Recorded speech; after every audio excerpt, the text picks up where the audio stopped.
Hey everyone, and welcome back to Knowledge on Ears.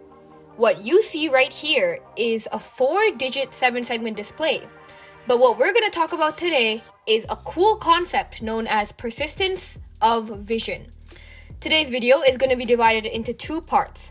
The first part talking about what persistence of vision is and two methods that utilize it, and the second part is going to be connecting back to the 4-digit 7-segment display and how it works. Let's get going. Take a look at this. This is a neat little structure, and we have a stick connected to a piece of paper. And on this side of the paper, we have a cute little pink bird, and on this side, we have a cage. Now, I'm going to show you a cool trick where I'm going to rotate the stick. I'm going to move it very quickly, and because of that, it's going to look like this bird is inside this cage. Let's check it out.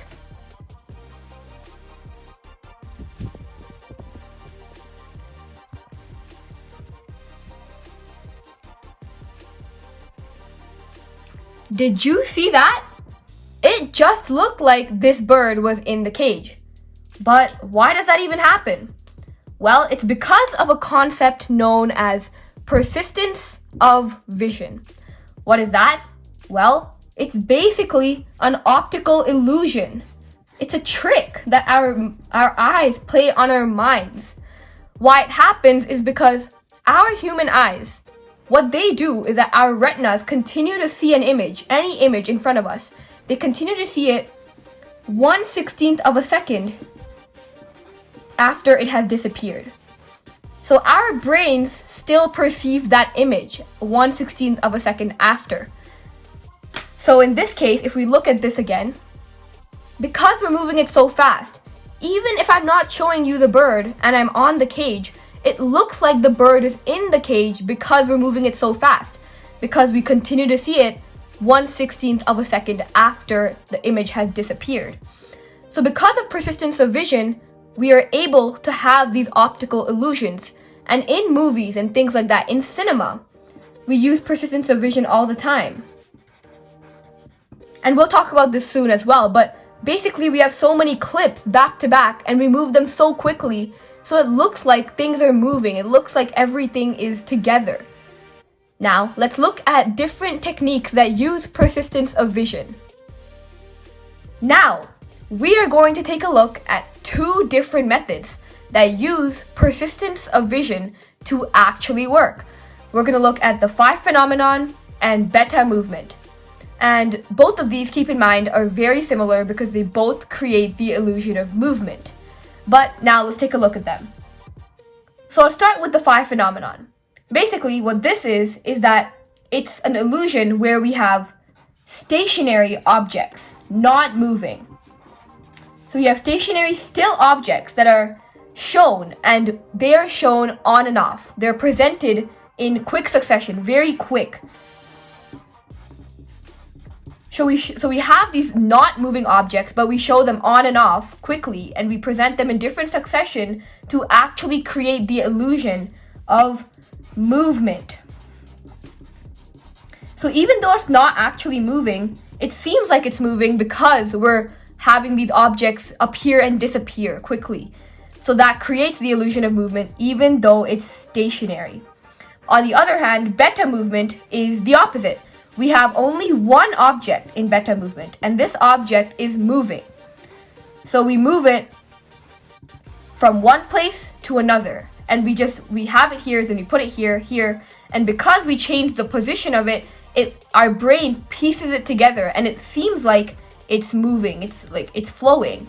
So we get the illusion of it's flowing, and we move it very quickly, so it seems like it's actually moving. So we actually use beta movement in things like cinema. We use it in our movies and in our cartoons all the time. We have all these quick clips, and that creates movement, animation. So here you can see an example of phi phenomenon. And over here you can see an example of beta movement. Look at them. They're a little bit different, but they're also similar. You can see that these are stationary objects, but it looks like it's moving. And here we only have one moving object. Now, we are coming back to the topic of 4-digit 7-segment displays. This is a 4-digit 7-segment display.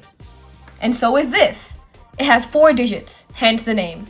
And we have other videos on both 4-digit 7-segment displays and 1-digit in more detail, so feel free to check those out. So what we have here is a 4-digit 7-segment display, and we have 1, 2, 3, 4 lit up on it, if you can see that. And the Arduino board has the program in it. So the problem is that the 4-digit 7-segment display can only light up 1 digit at once. It can't light up all 4. So how do you see that all of them are lit up? How is this happening? Well, it's using the principle of persistence of vision. As we discussed earlier, it's creating the illusion that all of them are on at once. How does it do this? Well, it's using a delay of 2 milliseconds. So it's first lighting up 1, then in 2 milliseconds, it's lighting up 2, in 2 milliseconds, then 3, and then 4. So 2 milliseconds is such a small amount of time that our human eyes can't notice it. Now, let me change the delay, and then we can actually see how the numbers are changing. So I'll change the delay to 10 milliseconds. And I'll run the program. And now you can start to see how these numbers are actually changing. 1, 2, 3, 4. It's not actually a steady light anymore. Now, if I change it even more, if I go to 100 milliseconds, we will be able to see it even better. Whoa! Now we can actually see the 1, 2, 3, 4 changing.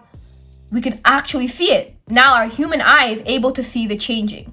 So, in the end, persistence of vision just tricks our human eyes. Thank you for listening, and see you next time. Bye!